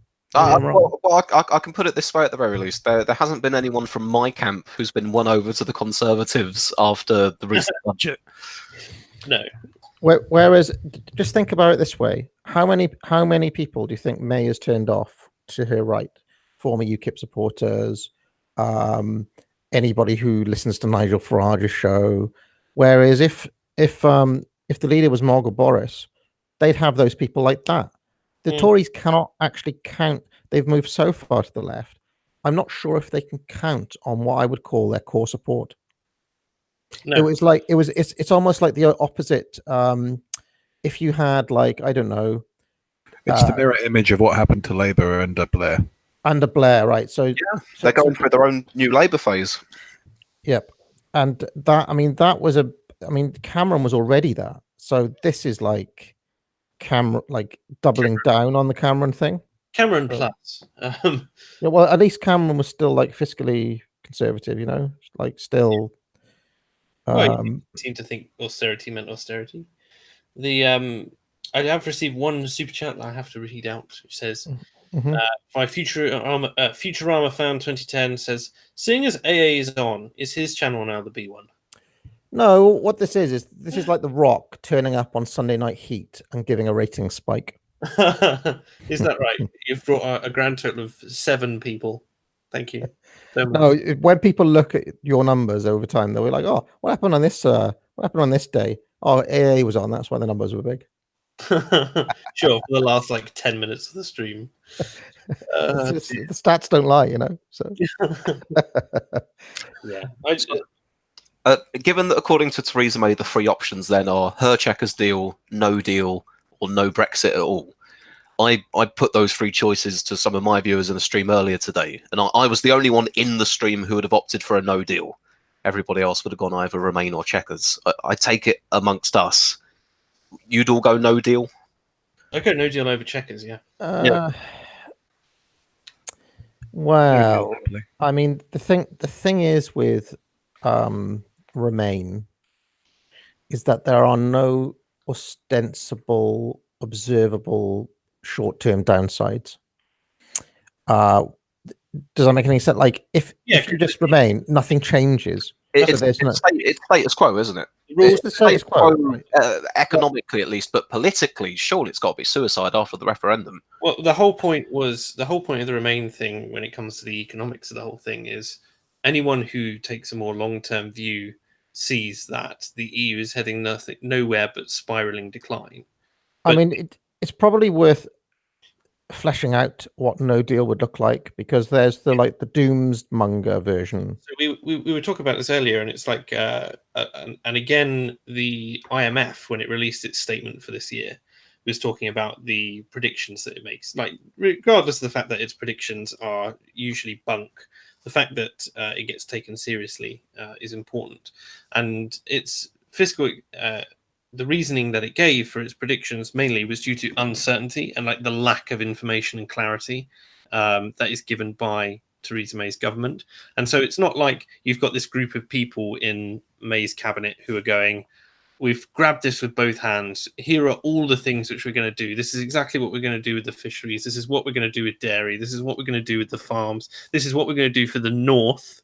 And this is what we're going to do for London. Oh, and this is what we're planning on doing with like Ireland. You know, if you get someone like Mog in there who's saying things like, you know, we're not going to enforce a hard border. We've never needed a hard border between Northern Ireland and the ROI. And if the EU wants to put one up, that's on the EU. And I think that's a very divisive and dangerous thing for the EU to do, because and we're not going to pay for any of it, because you know, if they want to set up a hard border, they can pay. They can pay for the measures, and they can take the brunt of the criticism for all the extra bureaucracy they're creating around it. The thing is with no deal, right, is that the hard economic position is that unless the EU want to commit economic suicide for each of their member states, they're going to have to very quickly renegotiate a deal with Britain anyway, because we are the biggest. As I laid out in my video on trade some months ago, we are the biggest export market, or the second biggest, for every single one of those economies. Yeah. So where do the Germans find 50 billion in exports? Where do the Italians find, you know, like none of these economies can afford. But you're assuming those economies are making the decision. They aren't. Well, what I'm saying is that the internal pressure. So who's making who to keep things sweet in terms of trading? Let's do the human action thing and be like, well, okay, these are just numbers, but who drives those trades? Who is who on the ground is involved in that? It's not the politicians. They set the regulatory framework. It's companies. That's real people. Their jobs, their income. So if you suddenly erect a hard wall on the day of no deal, and you actually stop those trades happening, and many of those trades, like people think in terms of like I don't know, oranges in Sainsbury's and things like that, but most of those deals will be like parts in manufacturing and things like that. So it would bring Europe to a standstill within within a day. If you just talk about the military-industrial complex, like most of our aircraft and stuff like that are built using parts outsourced from all over the European Union. So, in particular, the like the Typhoon, every part of that is basically produced in another country. I used to work in McDonald's, as you know, and I remember being in the back room and looking at where all the different things came from. So, like the ketchup comes from somewhere in Europe, the pickles come from Finland. The chips come from Ireland, is it? I want to say. So every single one of those things that makes up your Big Mac meal will have gone across some sort of border. I think they used to get the beef from Argentina, and now they source it locally. But is that technically a hate crime, saying that the Irish export only potatoes? Yeah. but you understand what I'm saying, though. I do, but I think you're what I'm saying is so many people stand to lose. That the hard economic reality is that the politicians in charge of those places, or Brussels themselves, would essentially be forced by reality to be like, shit, okay, we're not gonna do anything about this, because it's real. It's that is like I've tried to explain this before. Reality is all of that stuff. It's not like whatever happens to be the law on the books. We'll find a But you're workaround. focusing on the economic trends, not the macro picture there, which is okay. Let's play that through. Let's take your scenario as read. So that then forces a split between the EU Commission position, then the EU position, and the member states. That doesn't end well. Or they do go with it and harm themselves. There isn't a scenario here that the EU collectively comes out of well. I can't see one that they do well in. Let's just game it out, okay? Game out that Brussels actually decide, right, we're going to be fucking mental here and stop all of these trades happening and erect like a proper hard border and act as if all of these products coming to and from the UK was like a trade with Iran, say, or something like that. They would basically be putting Europe on the brink of. I mean, this is going to sound hyperbolic, but it literally would. I mean, that would escalate very fast. I'm talking about 2-3 days. It would be such a doomsday scenario that I mean, you'd have people in the streets very quickly. So they're not going to do it, are they? But have you seen any evidence they listen to public pressure? I haven't seen any yet. But there's a difference between public pressure and the imminent collapse of Europe. Brackets. This could turn into one of the biggest events in all of European history, which is what it would be because of the reality of all those things. Do you understand what I'm saying? Like, do you remember when those lorries a few years ago that there was a boycott or something, and the lorries were being kept at Calais? Do you remember that? Yeah, I remember. Right. Do you remember how quickly that escalated and how what was it, like 1 day, 2 days, and how quickly things were brought to a standstill? That was just one product. This is basically every single product in the shops. When push comes to shove, the second that they realise that absolutely nothing's getting through, the pressure from the public on the government will be so strong for them to find a solution immediately that they'll fall back on the path of least resistance, which is let them go through, basically. Guys, I'm going to have to head off now because I wanted to cover Theresa May and the cabinet meeting on my channel before I finished up tonight. Thanks for having me on. No problem. Cheers, Captain. Catch you later. You don't need to be scared of AA. Stop ducking me, Swiss. I'll be back on Unpopular Opinion soon enough. Don't worry. All right. Leave the helicopter running. Take care, Swiss. Bye-bye.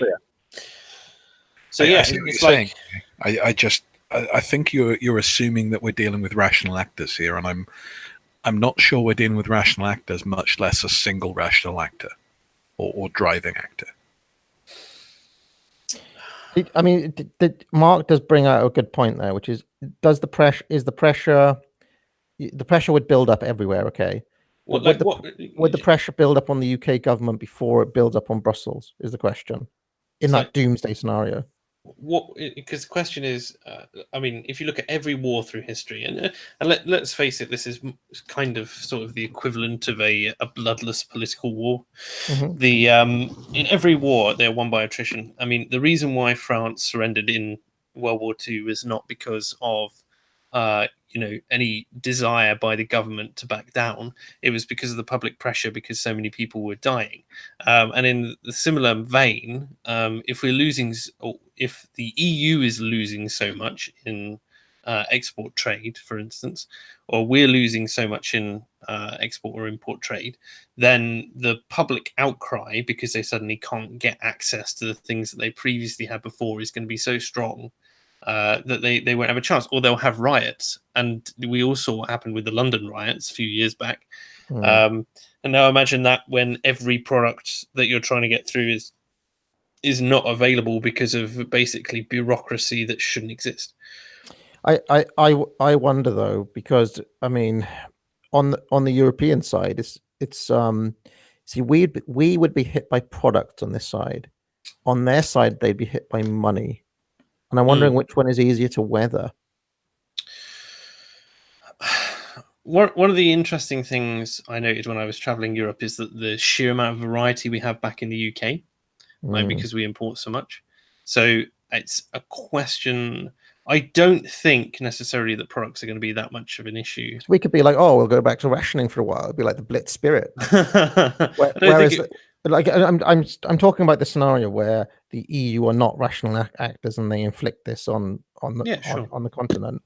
But how many companies could weather 1 day of lost revenue, 2 days of lost revenue, 3 days of lost revenue? Like, at what point does the pressure cooker boil over? Would be the question.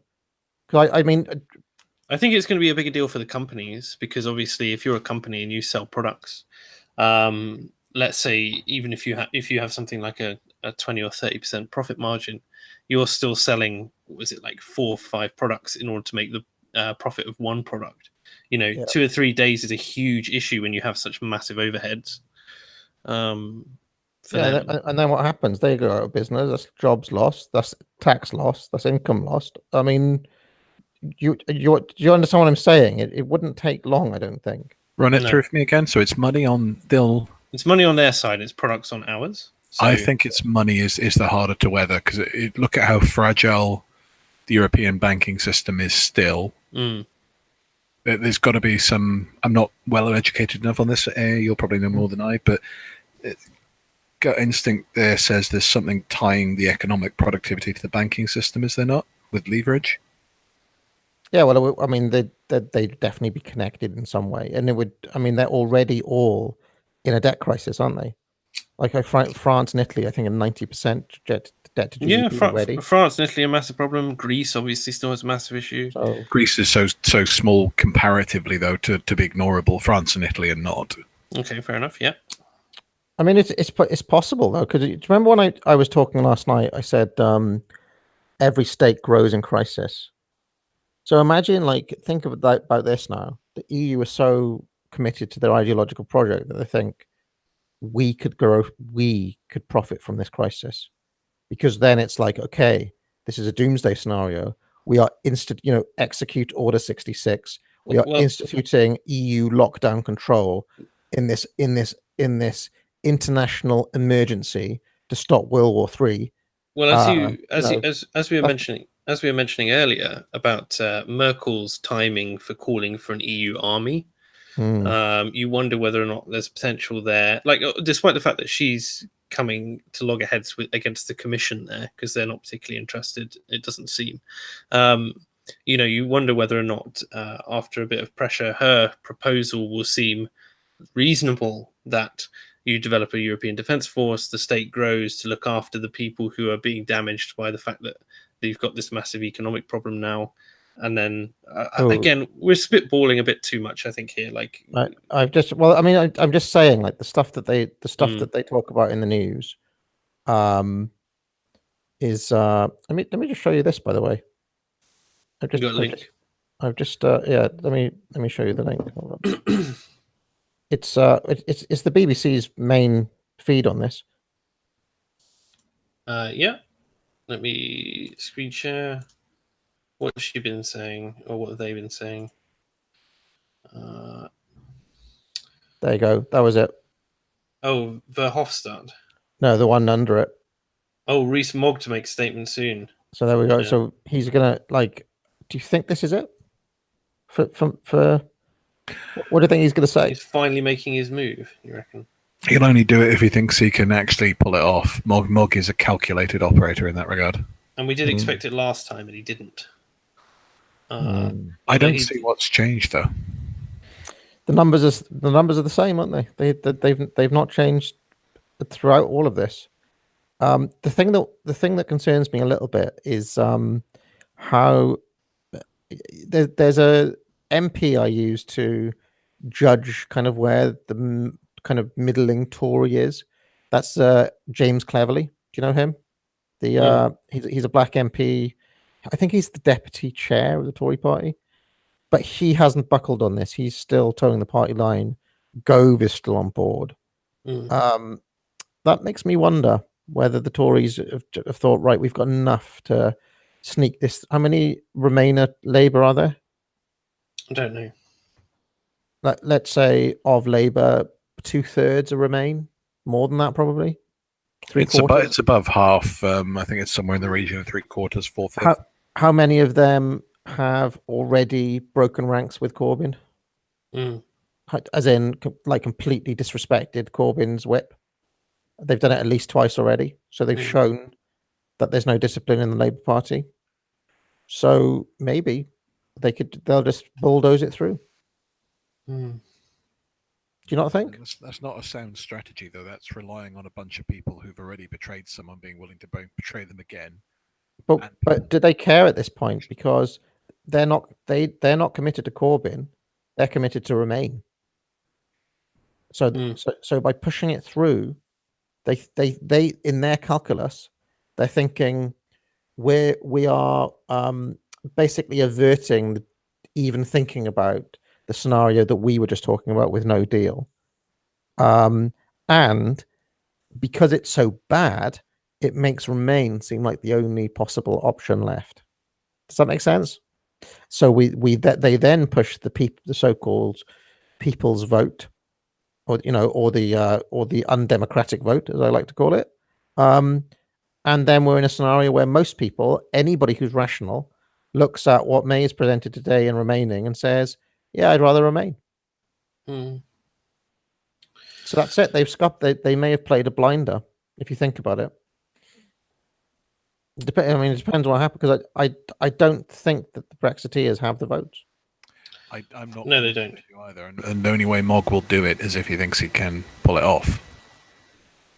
The the withdrawal agreement has been published, but I'm not going to go through it now because it's 585 pages.